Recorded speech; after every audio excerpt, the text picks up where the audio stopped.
दोस्तों शायद आप लोगों को ये बात मालूम होगा कि झारखंड के अंदर में अभी एसटी कुर्मी वर्सेस आदिवासियों का जो मामला चल रहा है चरम पर है। लगातार प्रतिक्रियाएं सामने आ रही है आदिवासी के जानिब से यानी कि आदिवासी समाज के जानिब से। वो एकजुटता नजर आ रही है, एकजुट लोग हो रहे हैं और उन लोगों का ये कहना है कि कतई हम अपने समाज में या एसटी सूची में शामिल एसटी कुर्मी जो कुर्मी होने की जो है वो बात कुर्मी है लेकिन आदिवासी होने का वो लोग जो ऐसा ढोंग रचा रहे हैं और जो मांग कर रहे हैं बिल्कुल भी हम नहीं होने देंगे। प्रभात तारा मैदान में वो दृश्य देखने को मिला था। लाखों की संख्या में आदिवासी लोग वहां पर जुटे हुए थे और तमाम तरीके की प्रतिक्रियाएं सामने आई थी। सभा को संबोधित करते हुए अपने अपने तरीके से बयान लोग दिए थे। लेकिन उसी बीच में निशा भगत को लेकर के कुछ ऐसी तस्वीरें सामने आ रही थी, कुछ ऐसी वीडियो सामने आ रही थी जिससे साफ-साफ तौर से ये ज़ाहिर हो रहा था कि निशा भगत भौकाली चमकाने के लिए स्टेज पर गई थी। तमाम उनके जो समर्थन है, समर्थकों के द्वारा ये नारा लगाया जा रहा था कि कुर्सी छोड़ो और जगह दो निशा भगत, कुछ ऐसा करके नारा था। और बॉडीगार्ड लेकर के माइक ऐसा तुरंत इमीडिएटली जाने के बाद ही निशा भगत जो वहाँ पर माइक लेकर के भाषण दे रहे थे, उनसे माइक छीन करके और बोलने के प्रयास की। तो ये भौकाली जो है वो अब भारी पड़ने लगी है। आदिवासी समाज के लोग ही इन्हीं के ऊपर में टूट पड़े हैं और कैसे-कैसे बात बोलते नज़र आ रहे हैं, मैं आप लोगों के सामने वो वीडियो रखने वाला हूँ, जिससे निशा भगत किस तरीके से अभी उनको टारगेट किया जा रहा है और टारगेट सिर्फ किया ही नहीं जा रहा है, वो गलती की है, उसके बुनियाद पर ये चीज़ें रखी जा रही है।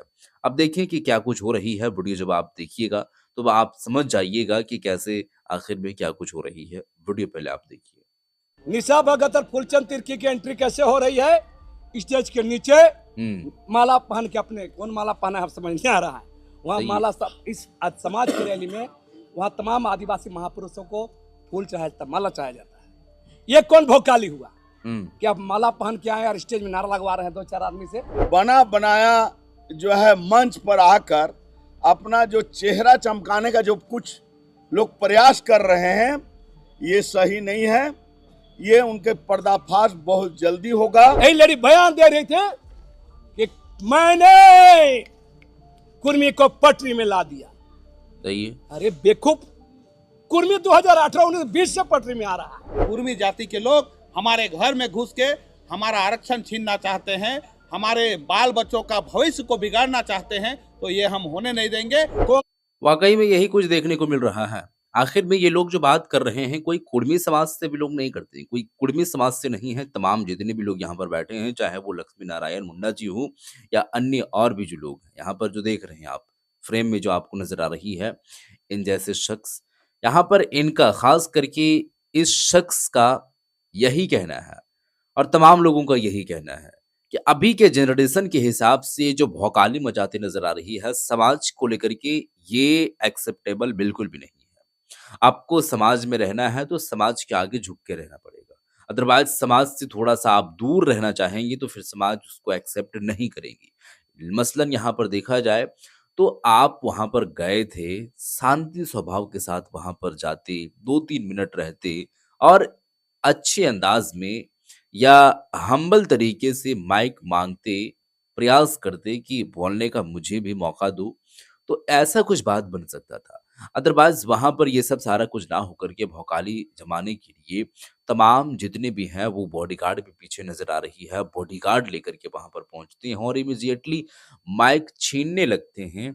तो ये वाक़ई में बड़े-बड़े जो लोग बैठे हैं, मुतराज़ लोग हैं, वो तो बिल्कुल भी शोभनीय नहीं है और ऐसा नहीं होना चाहिए था। तो अब इन लोगों पर जो है वो कार्रवाई शुरू हो चुकी है और आदिवासी समाज के लोग ही इनके ऊपर में जो है वो इल्ज़ाम लगा रहे हैं और लगातार जैसे कि लगातार इन लोगों का ये कहना है कि सबसे पहले तो इन लोगों के ऊपर में कई आरोप हैं। एक आरोप नहीं है, कई आरोप हैं, फुलचंद तिर्की हो या फिर निशा भगत हो। इन लोगों के ऊपर में एक से एक आरोप लगाते नज़र आ रही है और भी वीडियो पहले देखिए फिर आप लोग बात समझ जाएंगे। जयपुर में चर्च बन रहा था, वो चर्च में पुलिस का रिपोर्ट है कि फुलचंद तिर्की ने पैसे का लेन देन किया। अच्छा, ये तक बिजनेस का रिपोर्ट है। ये बात करेंगे हम लोग से। शराब इतनी महंगी हो गई है, हम निवेदन करना चाहेंगे कि शराब में जो है हमारे समाज के लोग थोड़ा कम करें, क्योंकि हमेशा देखते हैं कि कोकर में आंदोलन हो रहा है तो वहाँ भी शराब की बू आ रही है, देख रहे हैं कि यहाँ हुंकार रैली हो रहा है वहाँ भी शराब की बू आ रही है। भोकाली करके अपना नेतागिरी चमकाना चाहते हैं समाज के साथ, ये नहीं चलेगा। समाज का मामला है, समाज से आपको झुक कर रहना। ये प्रभात तारा मैदान को आपने लाखों की संख्या में भरने का काम किया है, तो मैं विशेष रूप से धन्यवाद करना चाहूंगा। और आज आदिवासी बचाओ मोर्चा का मैं धन्यवाद करूंगा कि आपने जन मुद्दे को उठाने का काम किया है। 11 नवंबर को जो है कोल विद्रोह का 11 नवंबर 1831 को शुरू हुआ था, उसका करीब 195 दिवस मनाएंगे और सीएनटी एक्ट का भी हम लोग दिवस मनाएंगे। ये कहा जा रहा है निशा भगत की तरफ से कि उन्हें मौका नहीं दिया गया, जब वो स्टेज में पहुंची तो सवाल कर रहे हैं निशा भगत को लेकर के। और यहाँ से जो इनका बात रहेगा 5-7 मिनट की महज वीडियो है, आप यहाँ पर गौर से सुनिएगा कि आखिर में क्या कुछ इन लोगों का कहना है और कार्रवाई किस कदर के लिए ये लोग सोच रहे हैं। तो आपको बता देना चाहूंगा, मैंने बार बार कहा कि आदिवासी समुदाय की ओर से, आदिवासी संगठनों की ओर से, संथाल, मुंडा हो, खोड़िया, लोहरा, बेदिया, बिरहोर और भोक्ता, मुई सब समुदाय के लोगों द्वारा आहूत था। मंच छोटा पड़ रहा था, सब गणमान्य लोग मंच में बैठल थे। तो आप तमाम लोग भी ये भी देखे होंगे जिस तरह से तमाम लोग शालीनता पूर्वक अपने पैसे से, अपने संसाधनों से, अपनी ताकत से लोग, लाखों लोग यहाँ पर प्रभात तारा मैदान आए थे और मंच बिल्कुल बहुतों को बोलने नहीं दिया गया था। लेकिन आप गौर कीजिए, आप तमाम प्रेस बंधु के लोग वहाँ पर थे, कैसे एंट्री हुई थी आपको बता देना चाहूँगा। निशा भगत और फूलचंद तिर्की की एंट्री कैसे हो रही है, स्टेज के नीचे पीछे तरफ माला पहन के, अपने कौन माला पहना है आप समझ नहीं आ रहा है, वहाँ माला इस समाज की रैली में वहाँ तमाम आदिवासी महापुरुषों को फूल चढ़ाया जाता, माला चढ़ाया जाता है। ये कौन भोकाली हुआ कि आप माला पहन के आए और स्टेज में नारा लगवा रहे हैं 2-4 आदमी से? सही है, हैं? निशा भगत जिंदाबाद, फूलचंद तिर्की जिंदाबाद। स्टेज से हम लोग उतने गणमान्य लोग थे वहां पर, सारे लोग, देवेंद्रनाथ चंपिया थे, गिदाश्री उरांव थी, देव कुमार धाम थे, हम सारे और बहुत समाज के प्रबुद्ध लोग थे। हम लोग को भी डर लग रहा था कि समाज के भी लोग आए हुए थे, हम लोग की भाषा कहीं गलत न हो, ये हम लोग को मैंने एक ही था।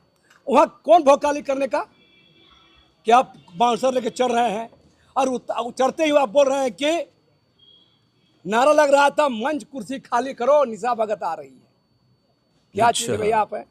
यही नारा था, मैं प्रोनाउंसिएशन में थोड़ा सा गलती हो गया था। मंच कुर्सी खाली करो, निशा भगत आ रही है। तो समाज के प्रति, चाहे जो भी समाज हो, आप ऐसा काम करेंगे तो आपके लिए फिर वो महत्व या फिर वो इमेज समाज के प्रति नहीं रहेगा। क्या है आप, कौन चीज है आप, कितने आंदोलन में रहे हैं आप? ऐसा नहीं चलेगा। समाज के साथ जो अपने को जनता से ऊपर समझेगा, आदिवासी समाज से ऊपर समझेगा, कोई भी मुख्यमंत्री भी जाते हैं तो अपना सुरक्षा कर्मी को साइड करते हैं, वो निजी बाउंसर को लेकर के मंच चढ़ा रहे हैं और जबरन वहां पर आगे बैठना चाह रहे हैं। यह क्या बात हुआ? तो ये सब बर्दाश्त नहीं होगा और इसलिए वहां के लोगों ने, फिर भी हमने कुछ नहीं कहा, हम लोगों ने साफ साफ कहा आप लोग पीछे बैठ जाइए, मौका मिलेगा तो समय मिलेगा देवे करते। लेकिन आज वही लोग, जब वहाँ के रिएक्शन हुआ, अगर हमारा वहाँ पर नहीं था, जब मंच चला रहे हैं, आयोजन कमेटी था, वहाँ पर 200 यूथ वॉलंटियर थे वहाँ पर हम लोग का। अच्छा, 200 पूरी बातें सुनिए, आकाश पूरी बातें तिर्की बता के रहे हैं। नेतृत्व में, वहाँ पर राहुल कुछ भी तिर्की के नेतृत्व में, पवन तिर्की के नेतृत्व में अगर रिएक्शन कर जाते तो मेरा साफ साफ कहना है कि लोग वहां पर, कुछ लोग भोकाली करके भोकाली करके अपना नेतागिरी चमकाना चाहते हैं समाज के साथ, ये नहीं चलेगा। समाज का मामला है, समाज से आपको झुक कर रहना। अभी भी हम कहेंगे अपने गलतियों को कबूल करना सीखे, अपने कमियों को कबूल करना सीखे, अपने अंतरात्मा में झांके कि क्या गलती हुआ। आप वहाँ के महापुरुष से, सिद्धू कान्हू, चांद भैरव, बिरसा मुंडा, जयपाल सिंह मुंडा, कार्तिक उरांव, तमाम जो लोग हैं इस समाज के लिए कुछ करे, उसके प्रति नतमस्तक होइए, उस पर पुष्प चढ़ाइए, माला चढ़ाइए, उसके बाद आप उठ के आप अभिवादन करिए। आपको चढ़ने के बाद क्या था, आपको अभिवादन करना था बड़ा लोग को। सही है। हाँ, और उसके बाद आप जब वहां से रिएक्शन होता है, लोग उतार देते हैं, और आप क्या कर रहे हैं, वक्ता बोल रहे हैं देव कुमार धान जी, पूर्व विधायक, पूर्व मंत्री, उसको माइक छीन रहे हैं। क्या सलूक किया जाएगा आपके साथ? और उतरते ही आपका हो गया, आप ईसाई मामला ला रहे हैं। मैंने गजब तर्क है भाई। मैंने आपको मंच देते, आप आ रहे, आपके अवगत में सेवा में उठ के खड़े हो जाते, मंच खाली कर देते, तो हम लोग बहुत अच्छे हो जाते। सही बात आप पकड़े हैं, आप लोग तो बहुत अच्छे हो जाते हैं। मतलब जिनका जो नज़रिया है, उस नज़रिए के प्रति आपका सोच रहेगा, चाहे वो सही है या फिर गलत है, लेकिन आपको उसी के नज़रिए की, उन्हीं के पक्षपात के एतबार से चलना पड़ेगा। अदरवाइज़ फिर आपको उस नज़रिए से देखा नहीं जाएगा। आपके नज़र में वो जो है, यानी कि उनके नज़र में आप लोग गलत हो जाएंगे। तो ऐसा होता है हर तरीके से। आप जो मन से भाषण दे देते, हम लोग सुन लेते, आपका फॉलोअर अनुयायी बन जाते, तो हम लोग अच्छे हो जाते। बहुत अच्छे हो जाते। क्या तर्क है भाई? सही है। पहले ये लोग अपना जुबान को लगाम लगाए। सही है। 20 तारीख को राजभवन में धरना हो रहा था, यही लेडी बयान दे रही थे, पूरा एकदम ऐसा लग रहा था कि जैसे ना जाने इनके ऊपर में क्या कुछ टूट पड़ी है। वीडियो आप लोग देखे भी होंगे, और इस वीडियो के प्रति कुछ बातें ये बोलते नजर आ रहे मैंने हैं। कुर्मी को पटरी में ला दिया। अच्छा। अरे बेवकूफ, कुर्मी 2018-19-20 से पटरी में आ रहा है। खुद बोल रहे हैं। अभी कौन बोले हैं? ये आदिवासी समाज के ही हैं, दूसरे समाज के नहीं हैं। खास करके जयराम कुमार महतो जी का यही कहना है कि आप लोगों का जो ये नजरिया बना है, और आप लोग जो ये बात को सोच रहे हैं कि मेरे कहने से ये चीजें हो रही है, या आप लोग गलत कर रहे हैं। सदियों से, दशकों से ये चीजें चल रही है, और तमाम लोग सड़कों पर निकल करके, चाहे रेलटे का हो, डहरचे का हो, या फिर कोई अन्य तरीके से हो, जाहिर करने के लिए, बताने के लिए कि ऐसी सूची में हम लोगों को शामिल करें। ये आज से नहीं, पहले से है। हाईलाइट इस मुद्दे को की जा रही है। सोशल मीडिया का चूंकि जमाना है, और काफी तेज जो है ये एक जमाना जो है वो बढ़ती जा रही है सोशल मीडिया का। और यहाँ पर अगर नेता कोई ट्रेंडिंग पे है, तो उसके बाद पर तो मत पूछिए कि कैसे कैसे सामने आएंगे। जयराम कुमार महतो इस वक्त ट्रेंडिंग पर हैं, तो मुद्दा एक पकड़ा जाता है और उन्हीं को टारगेट किया जाता है। खास करके उससे टीआरपी मिलता है, फैन फॉलोइंग बढ़ता है, और अच्छे उनको जान पहचान भी मिलती है। तो ये चीजें होती है।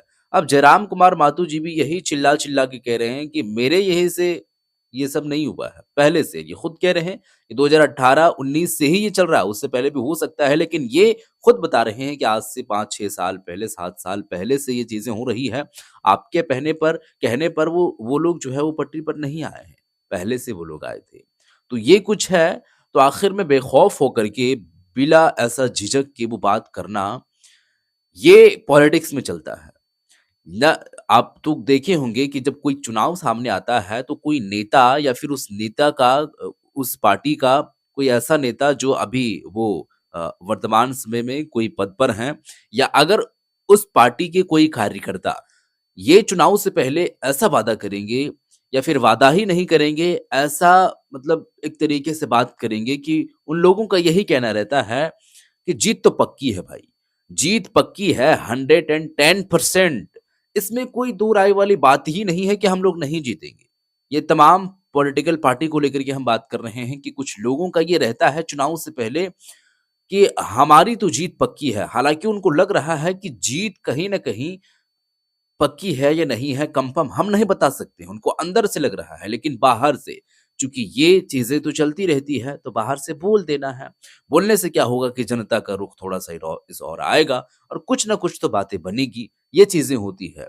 फिर क्या होता है, वो तो वादे किए रहते हैं बड़े बड़े, ऐसा ना जाने कितने ऐसे चीजें कहे होते हैं, कॉन्फिडेंटली बात कहे होते हैं, और इस तरीके से बात करते नजर आते हैं। लेकिन फिर नतीजा क्या निकल करके सामने आता है, वो खुद आप लोग देखते होंगे, चाहे वो बीजेपी हो, कांग्रेस हो, या फिर अन्य कोई और नेता हो।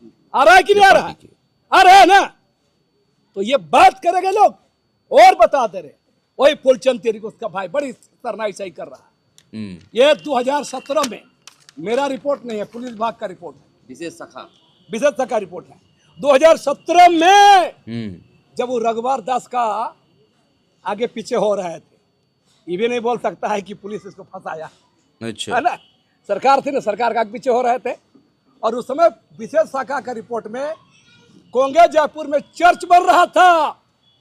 उस चर्च में पुलिस का रिपोर्ट है कि फूलचंद तिर्की ने पैसे का लेन देन किया। ये लिखा हुआ है। अच्छा, ये विशेष शाखा की रिपोर्ट है। तो ये ये रिपोर्ट। बात करेंगे हम लोग से, ये लोग समुदाय का बात करेंगे। हमारा कहना है, मैंने बार बार कहा है कि इस सब ऐसा ताकतों को आदिवासी समुदाय बाहर से भी लड़ेगा, और आदिवासी समुदाय के अंदर में भी जो गलत तत्व है, जो खरपतवार है, खरपतवार को भी सीधा कर देगा, ठीक कर देगा। थोड़े आप लोग देख चुके हैं दोस्तों, ये थे लक्ष्मी नारायण मुंडा जी, आदिवासी समाज से हैं और ये काफ़ी बड़े चेहरे हैं। ये अपने समाज में चेहरे इमेज बनाए हुए हैं, तमाम लोग जानते हैं और इनका क्या कुछ नज़रिया रहा है निशा भगत को लेकर के समाज के प्रति, वो आप लोगों ने सुन लिए हैं। और ये बात जो करते नज़र आए हैं, आदिवासी कुर्मी वाला जो मामला बोलते नज़र आए हैं, और ख़ास करके विशेष तौर पे जो पटरी पर लाने वाला जो मामला था, निशा भगत जो ये चिल्ला-चिल्ला कर कह रही थी कि पावर तो अभी देखा नहीं है। एक पावर से, एक हुंकार से हम पटरी पर कुर्मियों को ला दिए हैं। तो ये भी बात आप लोग सुन चुके हैं कि कुर्मी पटरी पर अभी नहीं आए हैं, पहले से आए हैं, 5-7 साल हो चुके हैं, हो सकता है उससे भी पहले से आए होंगे। लेकिन ये खुद जो है वो लक्ष्मी नारायण मुंडा जी ही बात बोलते नज़र आए हैं और उन्हीं की ज़ुबानी ये बात सुने हैं दोस्तों। तो ये कुछ चलता रहेगा और आगे मज़ीद कितने दिनों तक चलेगा ये तो अभी नहीं है, लेकिन अभी और चलता, अभी भी चल रहा है, लेकिन अभी और भी चलता। थोड़ा-सा रुख कमी देखने को मिल रही है, तो घाटशिला उपचुनाव में लोग उलझे हुए हैं और वहाँ पर की तैयारियाँ चल रही है, यही कारण है। बाकी अभी शांत तो बिल्कुल भी नहीं हुआ है, क्योंकि इनका कहना है कि हम नहीं करेंगे, उनका कहना है कि हम करेंगे। तो ये नहीं और हाँ में जो एक ठान लेते हैं, ये मामला सॉल्व नहीं होता है जब तक ये दोनों का मामला कोर्ट तक पहुँच कर के और वहीं से फैसला और वहीं से कुछ बातें, कुछ प्रतिक्रियाएँ सामने ना आए, तब तक ऐसा कुछ नहीं होने वाला है। बहरहाल माँग करना अपना एक राइट्स ही है और तमाम तरीके की माँग रख सकते हैं, बात कर सकते हैं और माँग करना कोई गैर कानूनी नहीं है। कानून के तहत में रह कर के आप अगर कोई चीज़ का माँग कर सकते हैं, तो वो बिल्कुल भी अ, उसको एक्सेप्ट किया जाएगा और नहीं किया जाएगा तो उसको फिर रिजेक्ट कर दिया जाएगा। लेकिन आपके ऊपर में कोई कार्रवाई नहीं होगी, आपको ऐसा नहीं किया जा रहा है, कहा जा रहा है कि आप कर ही नहीं सकते हैं, माँग कर सकते हैं, प्रोटेस्ट कर सकते हैं, आंदोलन कर सकते हैं, हर वो काम कर सकते हैं, जो ये काम कर रहे हैं। अब देना या नहीं देना तो वो तो अलग बात है, कानून है, इस देश में संविधान है और हर एक चीज़ है। तो वो देखते हैं जो भी होगा, लेकिन फ़िलहाल के लिए इस वीडियो को हम यहीं पर ख़त्म करते हैं। मिलते हैं एक और नई वीडियो के साथ, तब तक के लिए